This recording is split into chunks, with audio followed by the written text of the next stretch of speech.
Kabupaten Brebes adalah sebuah wilayah kabupaten yang terletak di Provinsi Jawa Tengah, Indonesia. Ibu kotanya adalah Kecamatan Brebes Kota. Luas wilayahnya 1769,62 km persegi. Jumlah penduduknya berdasarkan hasil sensus penduduk Indonesia 2020 berjumlah 1.978.759 jiwa. Brebes merupakan kabupaten dengan jumlah penduduk paling banyak di Jawa Tengah, dan paling luas di Jawa Tengah kedua setelah Kabupaten Cilacap. Kabupaten Brebes mendapat julukan sebagai kota bawang merah atau telur asin, karena 25% lebih produksi nasional bawang merah diproduksi di Kabupaten Brebes. Moto Kabupaten Brebes adalah, Mangesti Wicara Ebahing Praja, yang artinya bertekad membangun daerah guna mewujudkan kesejahteraan bersama dalam rangka membangun bangsa dan negara. Namun terdapat kenyataan pula bahwa sebagian penduduk Kabupaten Brebes juga bertutur dalam bahasa Sunda dan banyak nama tempat yang dinamai dengan bahasa Sunda menunjukkan bahwa pada masa lalu sebagian barat wilayah ini adalah bagian dari wilayah Sunda, sedangkan bagian timurnya merupakan wilayah Majapahit.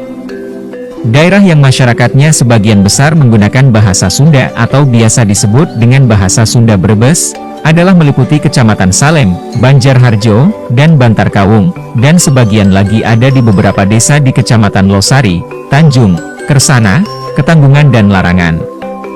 Berdasarkan naskah kuno primer Bujangga Manik, yang menceritakan perjalanan Prabu Bujangga Manik, seorang pendeta Hindu Sunda yang mengunjungi tempat-tempat suci agama Hindu di Pulau Jawa dan Bali pada awal abad ke-16, yang saat ini disimpan pada Perpustakaan Bodleian, Oxford University, Inggris sejak tahun 1627.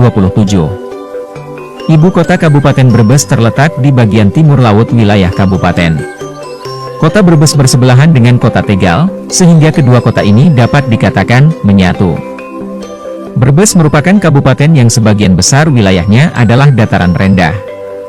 Bagian barat daya merupakan dataran tinggi, dengan puncaknya Gunung Pojok Tiga dan Gunung Kumbang, sedangkan bagian tenggara terdapat pegunungan yang merupakan bagian dari Gunung Slamet. Dengan iklim tropis, curah hujan rata-rata 18,94 mm per bulan. Kondisi itu menjadikan kawasan tersebut sangat potensial untuk pengembangan produk pertanian seperti tanaman padi, hortikultura, perkebunan, perikanan, peternakan dan sebagainya. Ada beberapa pendapat mengenai asal-usul nama Brebes. Salah satu pendapat menyatakan bahwa nama Brebes berasal dari kata bara dan basah. Bara berarti hamparan tanah luas dan basah berarti banyak mengandung air. Keduanya cocok dengan keadaan daerah Brebes yang merupakan dataran luas yang berair. Karena perkataan bara diucapkan bere sedangkan basah diucapkan besah maka untuk mudahnya diucapkan Brebes. Dalam bahasa Jawa perkataan Brebes atau Brebes berarti tansah metu banyune yang berarti selalu keluar airnya. Nama Brebes muncul sejak zaman Mataram. Kota ini berderet dengan kota-kota tepi pantai lainnya seperti Pekalongan, Pemalang, dan Tegal.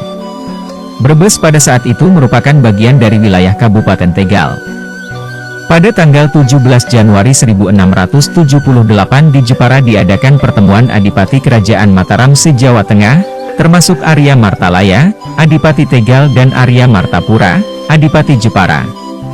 Karena tidak setuju dengan acara penandatanganan naskah kerjasama antara Amangkurat Admiral dengan Belanda terutama dalam menumpas pemberontakan Trunajaya dengan imbalan tanah-tanah milik Kerajaan Mataram, maka terjadi perang tanding antara kedua adipati tersebut. Peristiwa berdarah ini merupakan awal mula terjadinya Kabupaten Brebes dengan bupati berwenang sehari setelah peristiwa berdarah tersebut yaitu tanggal 18 Januari 1678, Sri Amangkurat II yang berada di Jepara mengangkat beberapa adipati, bupati sebagai pengganti adipati-adipati yang gugur. Untuk Kabupaten Brebes dijadikan kabupaten mandiri dengan Adipati Arya Suralaya yang merupakan adik dari Arya Martalaya. Pengangkatan Arya Suralaya sekaligus titi mangsa pemecahan Kadipaten Tegal menjadi dua bagian yaitu timur tetap disebut Kadipaten Tegal dan bagian barat disebut Kabupaten Brebes.